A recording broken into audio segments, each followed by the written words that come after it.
Hi friends, Swapna गुरु चॅनलमध्ये तुम्हा सर्वांचे स्वागत आहे.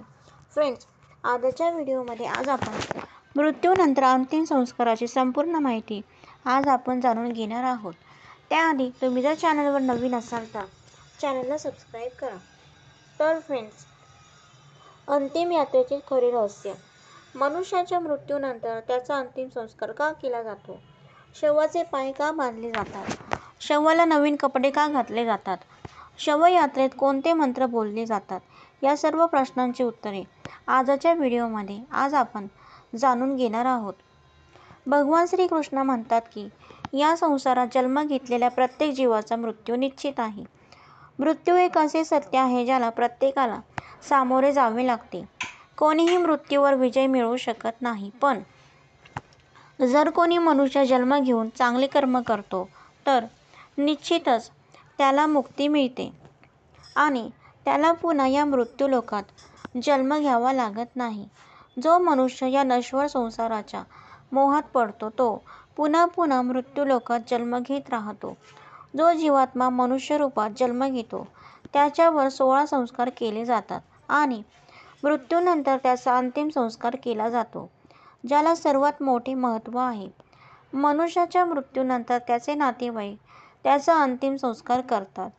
ज्या व्यक्तीचा अंतिम संस्कार शास्त्रामध्ये सांगितलेल्या विधीनुसार होत नाही त्याला कधीही मुक्ती मिळत नाही. तो प्रेत आत्मा बनून मृत्यूलोकात भटकत राहतो. गरुड पुराणात मनुष्याच्या मृत्यूनंतर केले जाणारे सर्व कर्मकांडांचे वर्णन.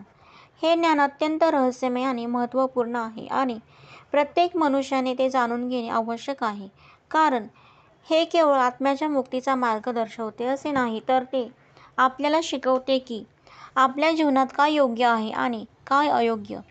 जर तुम्हालाही या गूढ ज्ञानाला समजून घ्यायची असेल तर हा व्हिडिओ शेवटपर्यंत नक्की बघा आणि तुम्हाला संपूर्ण ज्ञान इथे प्राप्त होणार आहे. तर ते लक्षपूर्वक ऐका आणि इतरांपर्यंत पोहोचवा. या ज्ञानाचा स्वीकार करून आपण केवळ आपल्या जीवनाला योग्य दिशेने घेऊन जात नाही, तर आपल्या आत्म्याच्या शांतीचा आणि मुक्तीचा मार्गही निश्चित करू शकतो. गरुडाने भगवान श्रीकृष्णांना विचारले, हे उपेंद्र, कृपया मला सांगा, जेव्हा मनुष्याचा मृत्यू होतो तेव्हा त्याच्या कल्याणासाठी काय करावे? कोणते दान सर्वात उत्तम असते? मृत्यूपासून ते स्मशानभूमीपर्यंत नेण्याच्या दरम्यान कोणते विधी कराव्यात? जेव्हा शरीराला चितेवर ठेवले जाते तेव्हा त्याची काय प्रतिक्रिया असते? मृत्यूनंतर आत्म्याला लगेच दुसरे शरीर मिळते की काही काळ लागतो? यमलोक किंवा संयमनी नगरीत पोहोचण्यासाठी वर्षभर कोणत्या क्रिया कराव्या लागतात? जर कोणी दुराचारी किंवा पापी असेल तर त्याच्या मृत्यूनंतर त्यांचे प्रायश्चित कसे करता येईल? जर मृत्यू पंचक योगात झाला असेल तर पंचक शांततेसाठी कोणते उपाय करावे? हे देव, कृपा करून माझ्यावर दया करा आणि माझ्या या सर्व प्रश्नांची उत्तरे द्या, जेणेकरून माझा संभ्रम दूर होईल. मी हे सर्व लोककल्याणाच्या इच्छेने विचारले आहे. भगवान श्रीकृष्णांनी उत्तर दिले, हे गरुड, तुम्ही जो प्रश्न विचारला आहेस तो मनुष्याच्या हितासाठी अत्यंत महत्त्वाचा आहे. आता लक्षपूर्वक ऐका. मी तुम्हाला हे विस्ताराने समजावून सांगतो. हे विषय अत्यंत गूढ आहे, जो श्रुती आणि स्मृतीमध्ये वर्णन केला आहे आणि ज्याला इंद्रादी देवता, योगीजन तसेच गहन चिंतन करणारे विद्वानही पूर्णपणे समजू शकले नाहीत. हे अत्यंत रहस्यमय ज्ञान आहे आणि आजवर मीही कोणालाही सांगितलेले नाही, पण तू माझा प्रिय भक्त आहेस म्हणून मी तुला हे सांगत आहे. हे पक्षीराज, या संसारात पुत्राशिवाय मनुष्याला गती मिळत नाही. असा मनुष्य स्वर्गसुखही प्राप्त करू शकत नाही. म्हणून प्रत्येक व्यक्तीने शास्त्रानुसार योग्य उपायाने संतान प्राप्तीचा प्रयत्न करावा. जर मनुष्य मोक्ष प्राप्त करण्यास असमर्थ असेल तर त्याचा पुत्र त्याला नरकातून मुक्त करतो. याच कारणामुळे पुत्र आणि पौत्र याचे कर्तव्य आहे की ते मृत व्यक्तीला खांदा द्यावा आणि यथाविधान अग्निदाह करावा. हे गरुड, शवाच्या खाली पृथ्वीवर तीळ आणि कुश अंतरल्याने ते स्थान पवित्र नारी समान होतो, जिच्यात संतान उत्पन्न करण्याची क्षमता असते.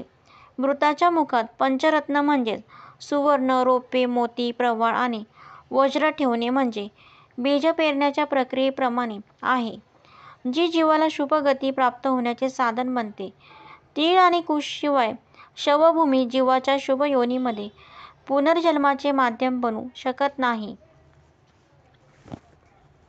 त्यामुळे श्रद्धा आणि नियमपूर्वक तीळ, कुश आणि पंचरत्न यांचा उपयोग करणे अनिवार्य आहे. ही क्रिया मृतकाच्या शुभ कर्माचे संरक्षण करते आणि त्याला यथायोग्य गती प्राप्त करून देण्यास मदत करते. भगवान श्रीकृष्ण गरुडाला म्हणाले, हे गरुड, जेव्हा एखाद्या व्यक्तीच्या जीवनाचा अंतिम काळ समीप येतो, तेव्हा त्याच्या मुक्तीसाठी आवश्यक विधी पूर्ण श्रद्धा आणि विधीपूर्वक करावे लागतात. सर्वप्रथम ज्या भूमीवर मरणासन्न व्यक्तीला ठेवले जाईल ती शेणाने नीट लिपावी. ही भूमी शुद्ध आणि पवित्र असावी, कारण शेणाने शुद्ध न केलेल्या भूमीवर जर एखाद्याला लेटवले तर त्याच्या शरीरात यक्ष, पिशाच आणि राक्षसासारखे दुष्ट जीव प्रवेश करू शकतात. त्यामुळे तो जीव अनंत यातना भोगतो. यानंतर त्या पवित्र भूमीवर तीळ आणि कुश अंथरले पाहिजेत. हे तीळ आणि कुश मृत व्यक्तीसाठी मार्गदर्शनासारखे कार्य करतात आणि त्याला स्वर्गाच्या दिशेने नेतात. या विधीमुळे मृतकाचे सर्व पाप नष्ट होतात आणि त्याला पवित्र गती प्राप्त होते. हे गरुड, जर मरणासह व्यक्तीला शुद्ध न केलेल्या भूमीवर ठेवले तर त्याच्या आत्म्याला शांती मिळत नाही. अशी आत्मा वाऱ्याबरोबर भटकत राहते आणि तिच्यासाठी श्रद्धांजली जल अर्पण करण्याची कोणतीही प्रक्रिया उपलब्ध नसते. म्हणूनच मरणासन्न व्यक्तीला अशा भूमीवर ठेवले पाहिजे जिथे मंडल तयार करून जलाने शुद्धीकरण करण्यात आले असेल. या मंडलात ब्रह्मा, विष्णू, रुद्र, लक्ष्मी आणि अग्नी यासारखे देव विराजमान असतात आणि त्या स्थानाला पवित्र करतात. हे गरुड, जर मंडल शून्य आणि अशुद्ध भूमीवर एखादा बालक, तरुण किंवा वृद्ध प्राणत्याग करतो तर त्याची आत्मा अन्य योनी प्राप्त करू शकत नाही. अशी आत्मा कोणत्याही लोकास स्थिर राहत नाही आणि अनंत काळ भटकत राहते. त्यामुळे मरणासन्न व्यक्तीच्या मुक्तीसाठी योग्य विधीनुसार मंडल निर्माण करणे आवश्यक आहे. हाच शास्त्रांनी सांगितलेला मार्ग आहे आणि या मार्गाचे पालन केल्यास मृतकाला मोक्ष प्राप्त होतो. भगवान श्रीकृष्ण गरुडाला म्हणाले, हे गरुड, तीळ माझ्या घामातून उत्पन्न झाले आहेत आणि म्हणूनच ते अत्यंत पवित्र आहेत. तिळाचा वापर केल्याने असुर, दैत्य आणि राक्षस तत्काळ पळून जातात. तीळ 3 प्रकारचे असतात. श्वेत म्हणजेच पांढरे, कृष्ण म्हणजेच काळे आणि गोमूत्र सारख्या रंगाचे म्हणजेच हलक्या तपकिरी रंगाचे. त्याचा उपयोग करताना मनात ही भावना ठेवावी की हे तीळ माझ्या सर्व पापांचा नाश करो. तीळदान अत्यंत पुण्यदायी आहे. 1 शेर सुवर्ण दान करण्याएवढेच पुण्य तीळदानाने प्राप्त होते. तर्पण, दान आणि होम यामध्ये तिळाचा उपयोग केल्यास अक्षय पुण्याची प्राप्ती होते. त्याचप्रमाणे कुश माझ्या शरीराच्या रोमछिद्रामधून उत्पन्न झाले आहेत आणि तीळ माझ्या घामातून निर्माण झाले आहेत. म्हणूनच देवतांची तृप्ती करण्यासाठी कुश आणि पितरांच्या तृप्तीसाठी तिळाचा उपयोग केला जातो. देवतांची आणि पितरांची तृप्ती म्हणजे संपूर्ण जगाच्या रक्षणाचा आणि सुख-समृद्धीचा आधार आहे. हे गरुड, श्राद्ध आणि इतर कर्मामध्ये आपण उपवस्त्र धारण करून कर्म केल्यास पितर संतुष्ट होतात. तीळ आणि कुशाचा योग्य पद्धतीने उपयोग केल्यास ब्रह्मा, विष्णू आणि शिव हे देखील प्रसन्न होतात. कुशाच्या मूळभागी ब्रह्मा, मध्यभागी विष्णू आणि अग्रभागी शिव विराजमान असतात. म्हणून कुशाला देवतांचे प्रतीक मानून त्याचा उपयोग केला जातो. हे पक्षीराज, काही वस्तू अशा आहेत ज्या कधीही शिळ्या होत नाहीत. या वस्तूंचा पुन्हा पुन्हा उपयोग पूजा आणि इतर पवित्र कर्मामध्ये केला जाऊ शकतो.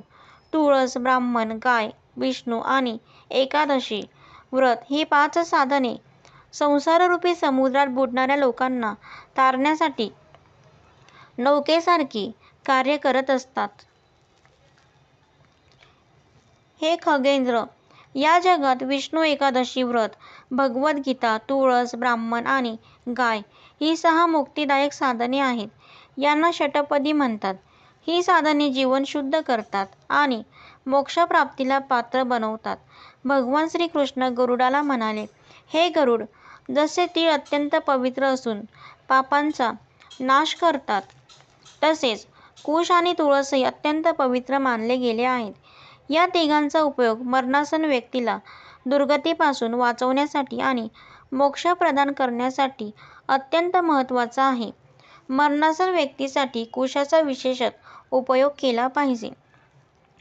कुश दोन्ही हातांनी उपटून पृथ्वीवर ठेवून पाण्याने शुद्ध करावा. त्यानंतर मरणासन व्यक्तीच्या दोन्ही हातांमध्ये कुश ठेवावा. ज्या व्यक्तीच्या हातात कुश असतो आणि जो कुशाने वेढलेला असतो तो मंत्रोच्चार करू शकला नाही तरीही तो भगवान विष्णूच्या धामाला प्राप्त होतो. हे गरुड, जेव्हा मरणासन व्यक्तीला शेणाने शुद्ध केलेल्या भूमीवर ठेवले जाते, कुशासनावर स्थापित केले जाते आणि शुद्ध अग्नीमध्ये दहन केले जाते, तेव्हा त्याची सर्व पापे नष्ट होतात. ही प्रक्रिया त्या आत्म्यास मोक्षप्राप्तीसाठी सहाय्यक ठरते. याशिवाय लवण म्हणजेच मीठ देखील अत्यंत दिव्य आणि पवित्र मानले गेले आहे. लवणाचा रस प्राण्यांच्या सर्व इच्छांची पूर्तता करणारा आहे. अन्नात लवण नसल्यास त्याला चव येत नाही. याच कारणामुळे लवण पितरांना अत्यंत प्रिय आहे आणि स्वर्गप्राप्तीचे साधन मानले गेले आहे. हे गरुड, हे लवण रस भगवान विष्णूच्या शरीरातून उत्पन्न झाले आहे. जे या सत्याला ओळखतात ते लवणासोबत दान करणे पुण्यकारक मानतात. जर एखाद्या ब्राह्मण, क्षत्रिय, वैश्य, शूद्र किंवा स्त्रीचे प्राण मरणासन अवस्थेत अडकले असतील, त्याचा मृत्यू विलंबित होत असेल तर स्वर्गाचे द्वार उघडण्यासाठी लवणदान करावे. लवणदान आत्म्यास केवळ शांतीच देत नाही तर उच्च लोकांची प्राप्ती होण्यासाठी मदत करते. भगवान श्रीकृष्ण गरुडाला म्हणाले, हे पक्षीराज, आता मी तुम्हाला मृत्यूचे स्वरूप विस्ताराने सांगतो. मृत्यू म्हणजेच काल होय आणि जेव्हा त्याचा वेळ येतो तेव्हा जीवात्म्याचा देह आणि प्राणांपासून वियोग होतो. हे अटळ सत्य आहे की मृत्यू नेहमी आपल्या ठरलेल्या वेळेसच येतो. मृत्यूच्या वेदना अत्यंत तीव्र असतात. त्यामुळे त्या क्षणी प्राणी आपले सर्व कर्म आणि आठवणी विसरतो. हे गरुड, जसे वारा ढगांना आपल्या गतीने खेचतो आणि त्यांना इकडून तिकडे नेत असतो, तसेच हा संपूर्ण संसार कालाच्या अधीन आहे. सात्विक, राजस आणि तामस गुण सर्व कालाच्या प्रभावाखाली असतात आणि प्रत्येकाच्या जीवनावर आपला प्रभाव टाकतात. सूर्य, चंद्र, वायू, अग्नी, आकाश, पृथ्वी, सागर, औषधी वनस्पती, नद्या आणि सर्व नैसर्गिक घटक हे त्यासाठी पोषक असे असतात. सूर्य, चंद्र, आकाश हे पंचतत्वांनी भरलेले असतात आणि आपल्या शरीरामध्ये या सर्वांचे एक परिणाम करत असतात. त्यामुळे या सर्व गोष्टींना आपण पंचतत्वात विलीन करत असतो. कालानुसार उत्पन्न होतात आणि कमी होतात. हे घटक हे देखील कालानुसार उत्पन्न होतात. जेव्हा मृत्यूचे वेळ येतो तेव्हा ग्रहयोगानुसार एखादा रोग निर्माण होतो. रोगामुळे शरीर कमजोर होते, इंद्रिय काम करणे बंद करतात आणि व्यक्तीचे बल, तेज आणि ओज समाप्त होते. मृत्यूच्या वेळी होणारी वेदना कोट्यवधी विंचू एकाच वेळी चावल्यास होणाऱ्या वेदने इतकी तीव्र असते. ही वेदना इतकी असह्य असते की प्राणी हाहाकार करतो, पण त्याला कोणतीही सुटका मिळत नाही. त्यावेळी यमदूत प्रगट होतात आणि बलपूर्वक प्राणांना शरीरातून खेचू लागतात. प्राण कंठात अडकतात आणि त्यामुळे व्यक्तीचे मुख विकृत होते, त्याच्या डोळ्याची हालचाल थांबते आणि तोंडातून फेस आणि लाळ बाहेर पडू लागते. त्यानंतर शरीरात स्थित अंगठ्याच्या आकाराचा सूक्ष्म जीव म्हणजेच आत्मा यमदूताद्वारे खेचला जातो. तो आत्मा आपल्या घराकडे आणि प्रियजनांकडे पाहून विलाप करतो, पण कोणीही त्याला थांबवू शकत नाही. मृत्यूसमयी शरीरात वाहणारी वायू क्रोधित होते. ही वायू इतकी तीव्र असते की शरीरातील अग्नितत्व प्रज्वलित होते. ही अग्नी इंधनाशिवाय जळते आणि शरीरातील मर्मस्थळांना भाजते, ज्यामुळे प्राण्याला असह्य वेदना होतात.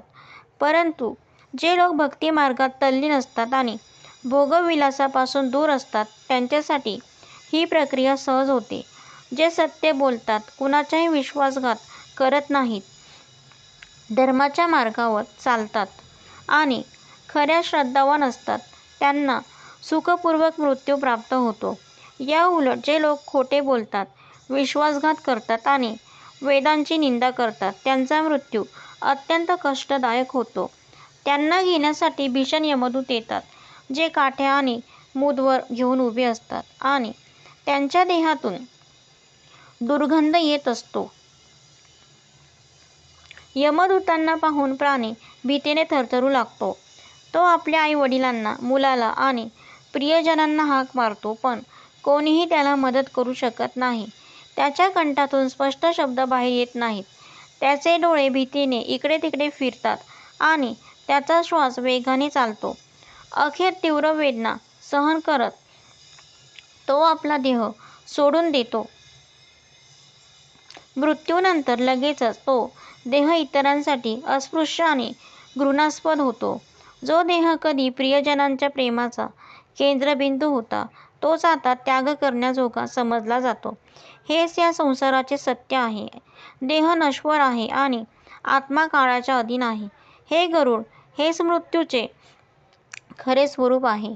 जो मनुष्य याला समजून धर्माच्या मार्गावर चालतो, तो या क्षणभंगूर जगात असूनही मोक्षाचा अधिकारी होतो. भगवान श्रीकृष्ण गरुडाला म्हणाले, हे खगेश, आता मी मृत्यू आणि दहन यामधील कर्तव्याचे वर्णन करतो. या विधीचे पालन करणे प्रत्येक व्यक्तीसाठी अत्यंत आवश्यक आहे, कारण त्या मृत आत्म्याच्या कल्याणासाठी असतात. हे खगेश, जेव्हा एखाद्या व्यक्तीचा मृत्यू होतो, तेव्हा त्याच्या पुत्रांनी आणि कुटुंबातील इतर सदस्यांनी सर्व विधी-विधानांचे पालन करणे हे त्याचे कर्तव्य असते, जेणेकरून मृत आत्म्यास शांती आणि मोक्ष प्राप्त होऊ शकेल. मृत्यू आणि दहन यामधील अनेक आवश्यक कर्तव्ये आहेत, ज्याचे पालन प्रत्येक कुटुंबासाठी अनिवार्य आहे. सर्वप्रथम मृत व्यक्तीस शुद्ध पाण्याने स्नान घालावे. या प्रक्रियेमुळे शरीर पवित्र होते. त्यानंतर मृत शरीरास नवीन वस्त्र परिधान करावे आणि चंदन, कापूर व इतर सुगंधी पदार्थांचा लेप लावावा. हा सुगंधित अनुलेप केवळ पवित्रतेचे प्रतीक नसून मृत आत्म्यास शुभ गती मिळवून देण्याचे साधनही आहे. मृत्यू झालेल्या ठिकाणीच एक उद्दिष्ट श्राद्ध केले जाते. हे श्राद्ध विशेषतः त्या मृत व्यक्तीसाठी केले जाते आणि त्यामध्ये काही विशिष्ट नियमांचे पालन करणे आवश्यक असते. या श्राद्धात आसन देणे आणि जलाने शुद्धीकरण करणे अनिवार्य आहे. या श्राद्धाच्या अंतर्गत पिंडदान देखील केले जाते. पिंडदान ही मृत आत्म्यासाठी अत्यंत महत्त्वाची प्रक्रिया आहे, कारण ती आत्म्याच्या पुढील प्रवासासाठी आवश्यक ऊर्जा प्रदान करत असते. पिंडदानासोबत अन्नदान करण्याचा संकल्पही घेतला जातो, जो मृत आत्म्याच्या कल्याणासाठी केला जातो. दहनाच्या मार्गावर आणि दहनस्थळी पिंडदान विशेष स्थानावर केले जाते. मृत व्यक्तीला मृत्यूच्या ठिकाणावरून नेले जात असताना शवयात्रेच्या मार्गात 6 ठिकाणी पिंडदान हे केले जाते.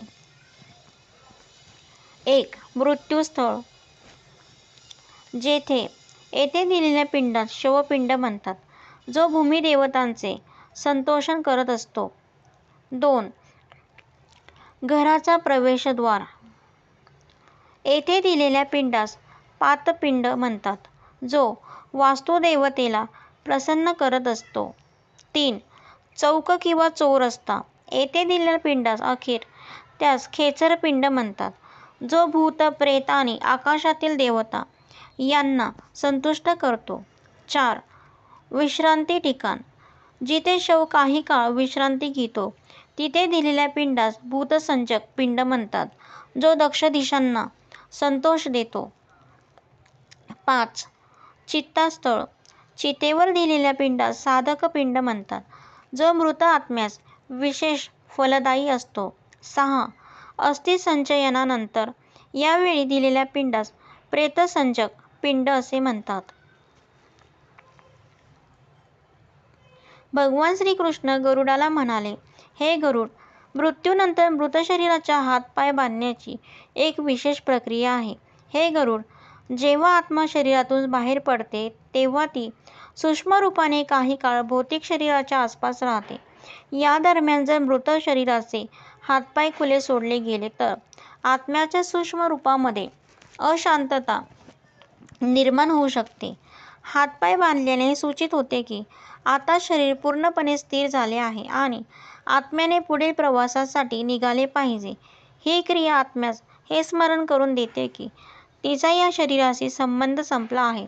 हातपाय बांधणे हे म्हणजेच हा देह आता आपले सर्व सांस्कारिक कर्म पूर्ण करून मुक्त झाला आहे. हे खगेश, आता मी तुम्हाला मृत्यू आणि दहन यामधील प्रक्रियेविषयी सांगतो. ही स्थिरता आत्म्याला कर्मबंधनातून मुक्त करण्यात मदत करते आणि त्याच्या पुढील प्रवासाला सुलभ बनवते. हे पक्षीराज, हे हात आणि पाय संपूर्ण आयुष्यभर सांस्कारिक कर्म करत राहिले, मग ते पुण्य असो वा पाप, मृत्यूनंतर हात आणि पाय बांधण्याचा अर्थ असा आहे की आता या शरीराने आपली सर्व कर्मे पूर्ण केली आहेत. ही एक प्रक्रिया आहे जी दर्शवते की शरीर आता या जगातील सर्व कार्य आणि बंधनापासून मुक्त झाले आहे. हातपाय बांधल्यानंतर त्या मृतदेहाला स्मशानभूमीत नेले जाते. स्मशानभूमीत पोहोचल्यानंतर शवाला हळूहळू पृथ्वीवर ठेवावे आणि त्याचे डोके दक्षिण दिशेकडे असावे. ही दिशा यमराजाची दिशा मानली जाते. शवासाठी चिता तयार केली जाते आणि दहन संस्काराच्या आधी श्राद्धविधी पूर्ण केले जाते. चितेवर शव ठेवण्यापूर्वी त्याच्या शरीराला तुपाचा लेप लावणे अत्यंत आवश्यक आहे. हा लेप शरीराला पवित्रता प्रदान करतो आणि दहनाची प्रक्रिया सुलभ करतो. स्मशानात शवाच्या कफनाचे 2 भाग करावे. कफनाचा एक भाग शव झाकण्यासाठी वापरला जातो तर दुसरा भाग स्मशानातील प्राण्यांसाठी सोडला जातो. ही विधी शास्त्रामध्ये निर्दिष्ट केलेली आहे. शव चितेवर ठेवताना कुटुंबियांनी तीळ, कुश, तूप आणि इतर साहित्य घेऊन सर्व विधी दक्षिणाभिमुख आणि अपसव्य होऊन पार पाडाव्यात.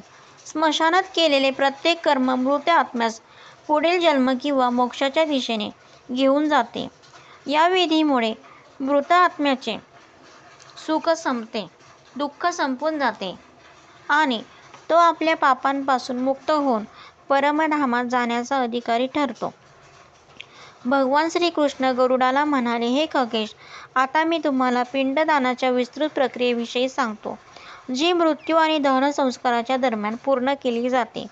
ही विधी केवळ मृत आत्म्याच्या शांतीसाठी आवश्यक नाही तर दहन संस्काराची पूर्तता करण्यासाठीही अनिवार्य आहे. मृत्यू झाल्यानंतर आधी सांगितलेल्या ठिकाणी म्हणजेच मृत्यूस्थान, घराचा प्रवेशद्वार, चौरस्ता, विश्रांती स्थानकाष्ठ, संचयनस्थळ या सर्व ठिकाणी पिंडदान करणे आवश्यक आहे. ही विधी पाळली नाही तर मृतदेह राक्षस आणि इतर अशुद्ध शक्तींचा आहार बनू शकतो. म्हणूनच या विधीचे पालन करणे अत्यंत महत्त्वाचे आहे. सर्वप्रथम शुद्ध आणि स्वच्छ भूमीवर वेदीचे निर्माण करावे. ही वेदी गोमय म्हणजेच शेण आणि जलाने शुद्ध केली जाते आणि नंतर तिला पुष्प व अक्षता यांनी सजवले जाते. यानंतर वेदीवर अग्नी प्रज्वलित केली जाते. या अग्नीस क्रव्याद अग्नी असे म्हणतात.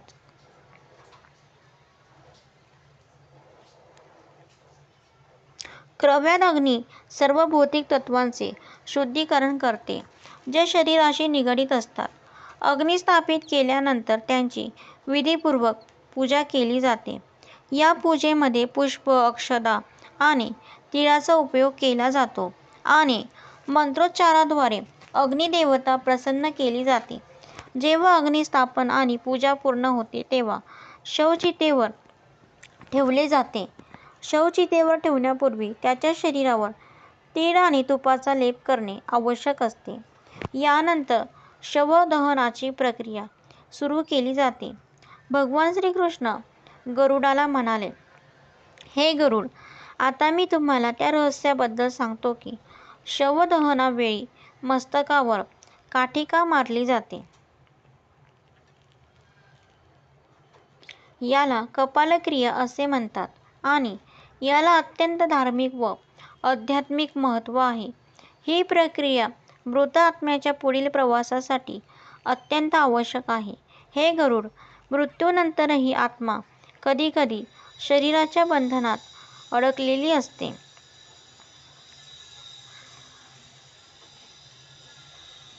म्हणूनच जेव्हा चितेची अग्नी संपूर्ण शरीर जाळण्यास सुरुवात करते तेव्हा ही मृत आत्म्याचे मस्तकातून पूर्णपणे विलयन होणे कठीण असते.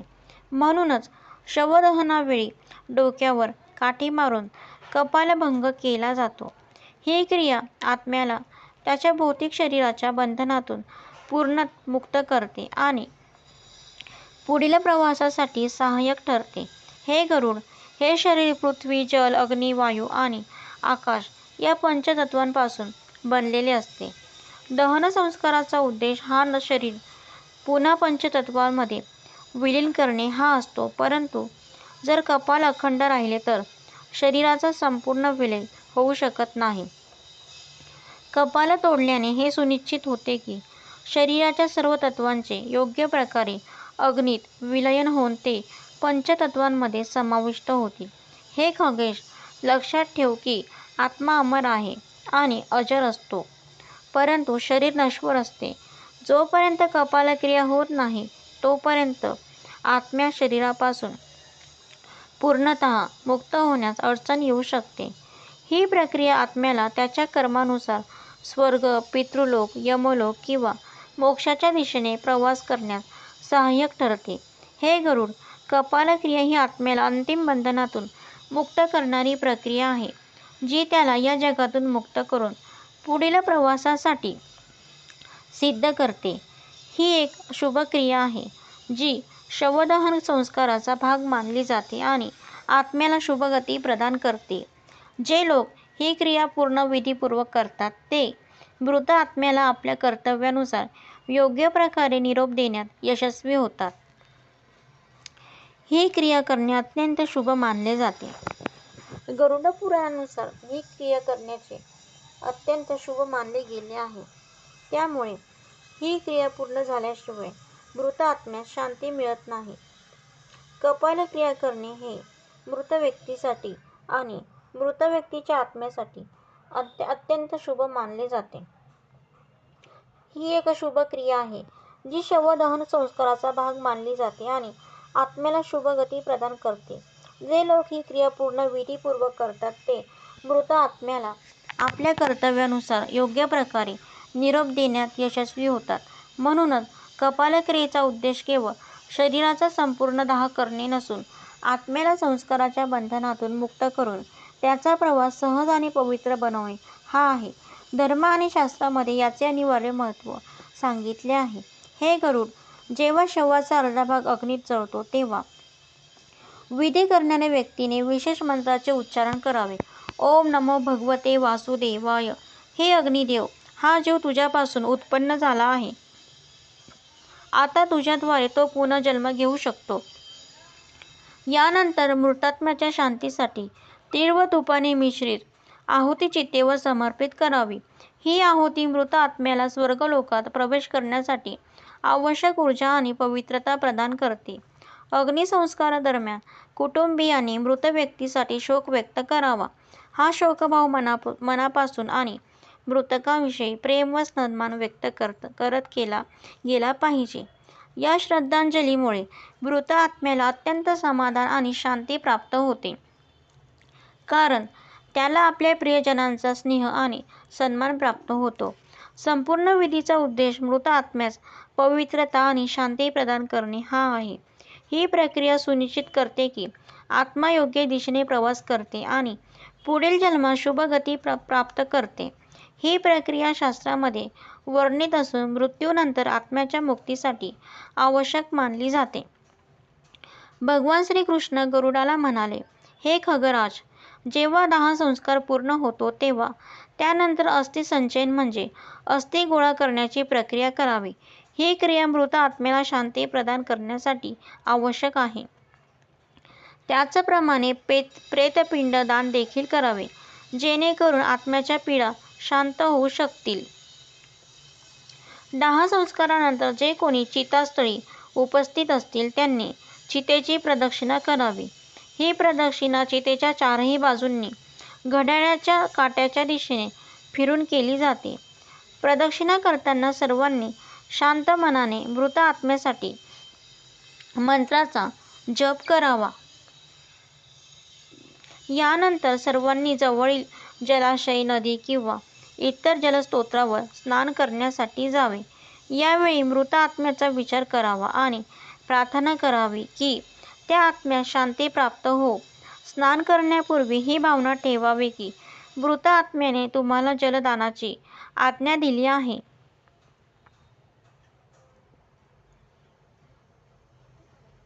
या भावनेने मौन ठेवत जलात प्रवेश करावा. स्नान करताना खालील गोष्टी लक्षात ठेवाव्या. पाणी जास्त हलवू नये किंवा त्यात अति उथळ-पुथळ करू नये. शिका. डोक्याच्या मागील केसांची गाठ मोकळी करावी.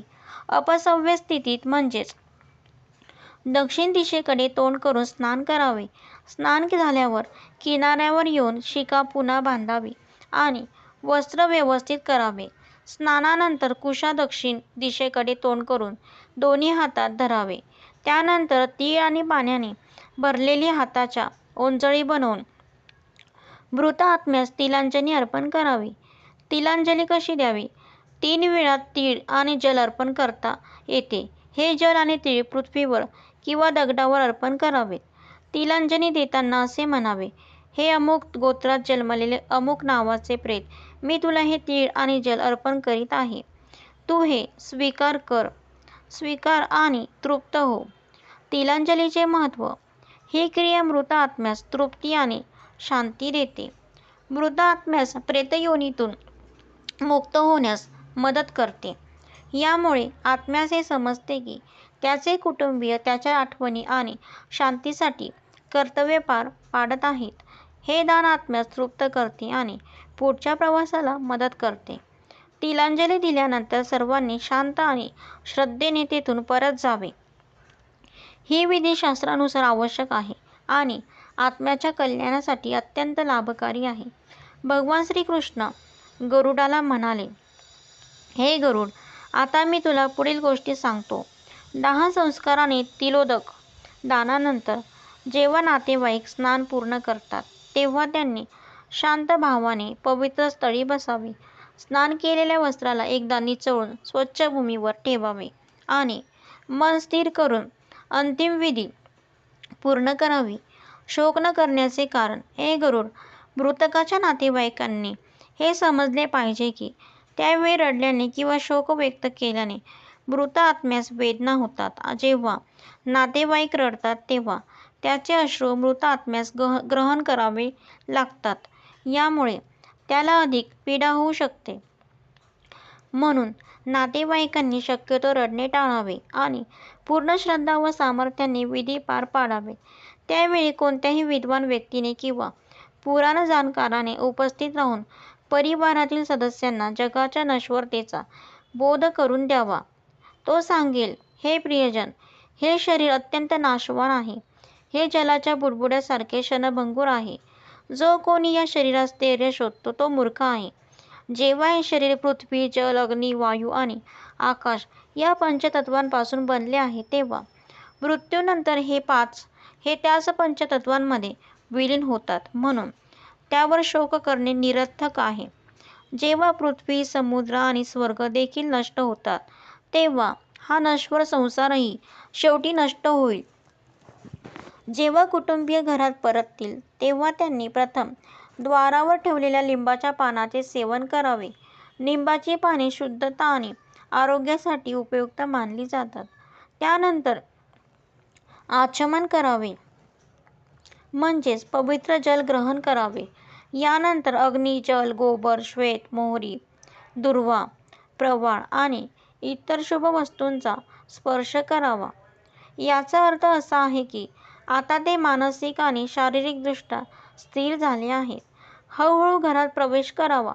शांत चित्ताने आपली नेहमीची दिनचर्या सुरू करावी आणि मृत आत्म्यासाठी शुभ कर्मे करत राहावीत. हे गरुड, ही विधी केवळ कुटुंबाला मानसिक शांती देतेच, पण मृत आत्म्यासही संतोष आणि सुख प्रदान करते. म्हणून या विधी श्रद्धा आणि नियमपूर्वक कराव्यात. भगवान श्रीकृष्ण गरुडाला म्हणाले, हे खगेश, आता मी तुला लहान मुलाच्या मृत्यूबाबत सांगत आहे. हे तू लक्षपूर्वक ऐक. जर एखाद्या बालकाचा मृत्यू 2 वर्षाच्या आत झाला असेल तर त्याच्यासाठी 10 संस्काराचा नियम नाही. अशा वेळी त्या बालकाला स्मशानभूमीत एक खड्डा खोदून त्यात ठेवावे आणि मातीने झाकावे. बालकासाठी हीच योग्य अशी विधी आहे. हे पक्षीराज, लहान बालक कोणत्याही प्रकारच्या कर्मबंधनात किंवा पापपुण्याच्या प्रभावाखाली येत नाही. म्हणून त्याच्यासाठी उदकक्रिया, जलदान करण्याचा नियम नाही. कारण लहान बालकाने कोणतेही कर्म केलेले नसते. त्यामुळे त्याला प्रायश्चित्त किंवा तर्पणाची गरज नसते. त्याचे शरीर आणि आत्मा दोन्हीही शुद्ध मानले जातात. म्हणून त्याला केवळ शुद्ध आणि साध्या विधीने पृथ्वीच्या कुशीत समर्पित करावे. पंचकाळ म्हणजे काय? हे गरुड, लक्षपूर्वक ऐका. पंचकाळाविषयीचा जो नियम आहे तो सर्वांनी समजून घ्यायला हवा. पंचकाळ हा मासाच्या सुरुवातीस धनिष्ठा नक्षत्राच्या अर्ध्या भागापासून सुरू होतो आणि रेवती नक्षत्रापर्यंत राहतो. हा काळ अशुभ मानला जातो आणि त्यात मृत्यू झाल्यास त्वरित 10 संस्कार करू नये. या काळात कोणत्याही मृत व्यक्तीचे 10 संस्कार केल्यास ते कुटुंब आणि समाजासाठी दुःख आणि संकटाचे कारण बनू शकते. मृत व्यक्ती जलदानही करू नये, कारण त्यामुळे अशुभ वाढते. जर पंचकाळातच 10 संस्कार करणे आवश्यक असेल तर काही विशेष उपाय करावेत. 1. संस्कारस्थळी कुशाच्या 4 पुतळ्या तयार कराव्यात. 2. त्या पुतळ्यांना नक्षत्र मंत्रांनी अभिमंत्रित करावे. 3. त्या पुतळ्यांना मृत व्यक्तीसोबत ठेवून वैदिक मंत्रासह 10 संस्कार करावा. यामुळे पंचकाळाचा दोष समाप्त होतो आणि घराला हानी पोहोचत नाही. पंचकाळात मृत्यू झालेल्या व्यक्तीला सद्गती मिळत नाही. म्हणून त्याच्या मुलांनी आणि सगोत्रांनी त्याच्या कल्याणासाठी विशेष दान करावे. 1. तीळ, गाई, तूप आणि सोन्याचे दान करावे. 2. ब्राह्मणांना भोजन, पादुका आणि वस्त्र दान करावे. हे सर्व दान मृतकाच्या पापांचा नाश करून आत्म्याला शांती प्रदान करतात. जेव्हा पंचकाळ समाप्त होतो आणि अशौचकाळ, अशुद्धता काळ पूर्ण होतो तेव्हा मृतकाच्या मुलांनी शांती आणि श्राद्ध करावे. हे केवळ मृत आत्म्यासाठीच नव्हे तर संपूर्ण कुटुंबासाठी लाभदायक असते. भगवान श्रीकृष्ण गरुडाला सांगतात, 1. जेव्हा 10 संस्कार पूर्ण होतो तेव्हा सर्व नातेवाईकांनी शुद्धीकरणाच्या विधीचे पालन करावे. 2. स्त्रिया पुढे आणि पुरुष त्याच्या मागून घरी परतावेत. 3. द्वारावर मृत व्यक्तीचे नाव घेऊन शोक व्यक्त करावा आणि लिंबाची पाने चावावी. लिंबाची पाने शुद्धतेचे प्रतीक आहेत आणि आत्मा व घराला अशुद्धतेपासून मुक्त करतात. जेव्हा ते घरात प्रवेश करतात तेव्हा त्यांनी समजावे की आता 10 रात्रीचा अशौचकाळ सुरू झाला आहे. या काळात पुत्र, पौत्र आणि सगोत्र नातेवाईकांनी काही नियमांचे पालन करणे आवश्यक आहे. या काळात बाहेरून विकत घेतलेले अन्न खाणे वर्ज्य असते. हे खगेश अशौच काळात भोजनात मीठ किंवा कोणताही क्षार, सोडा, हिंग इत्यादी वापरू नये. सर्वांनी अत्यंत साधे अन्न सेवन करावे. जर शक्य असेल तर 1 दिवस किंवा 3 दिवस उपवास करावा. या काळात सर्व नातेवाईकांनी जमिनीवर झोपले पाहिजे. गादी, चटई किंवा कोणतेही बिछाण्याचे सामान वापरू नये. एकमेकांच्या शरीराला स्पर्श करण्याचे टाळावे. ही संपूर्ण प्रक्रिया आत्मसंयम आणि शुद्धतेसाठी आहे. हे गरुड या काळात ब्रह्मचर्याचे पालन अनिवार्य आहे. 1. शोकात बुडालेल्या नातेवाईकांनी दान, वाचन किंवा अभ्यास यापासून दूर राहावे. 2. ते अंगमर्दन, मालिश करू नये किंवा डोक्यावर पाणी घालून केस धुवू नये. अशौच काळ हा मन आणि शरीर दोघांसाठीही शांती आणि साधनेचा काळ आहे. हे गरुड या काळात भोजन मातीच्या भांड्यात किंवा पानावर करावे, कारण ते पवित्रतेचे प्रतीक आहे. या काळात परिजने आपल्या दैनंदिन सवयी आणि ऐहिक सुखाचा त्याग करावा, जेणेकरून मृत आत्म्याप्रती त्याचा श्रद्धाभाव प्रगट स्पष्ट होईल. हा अशौच काळ फक्त मृत आत्म्याच्या मुक्तीसाठीच महत्त्वाचा नाही, तर तो जिवंत नातेवाईकांच्या आत्मिक आणि शारीरिक शुद्धीकरणासाठीही आवश्यक आहे. भगवान श्रीकृष्ण गरुडाला सांगतात, हे गरुड, जेव्हा एखाद्या जीवाचा मृत्यू होतो तेव्हा त्याची आत्मा अजूनही भौतिक शरीराच्या मोहात अडकलेली असते. मृत्यूनंतरही ती आत्मा आपल्या शरीराशी आणि घरी अतूट नाते ठेवून असते. हा मोह इतका प्रबळ असतो की आत्मा वारंवार आपल्या जुन्या शरीराचे, घराचे आणि स्मशानभूमीचे दर्शन घेते. यमदूत तिला घेऊन जाण्यासाठी येतात, पण आत्मा पुन्हा जुने शरीर मिळावे या इच्छेने त्याच्या मागे मागे चालत राहते. हे गरुड, ही आत्म्याची स्थिती अत्यंत क्लेशदायक असते. हे गरुड, 10 संस्काराच्या दिवसापासून पुढील 3 दिवस संध्याकाळी सूर्यास्तानंतर घराच्या बाहेर चौरस्त्यावर किंवा एखाद्या एकांत स्थळी मातीच्या भांड्यात दूध आणि पाणी अर्पण करावे.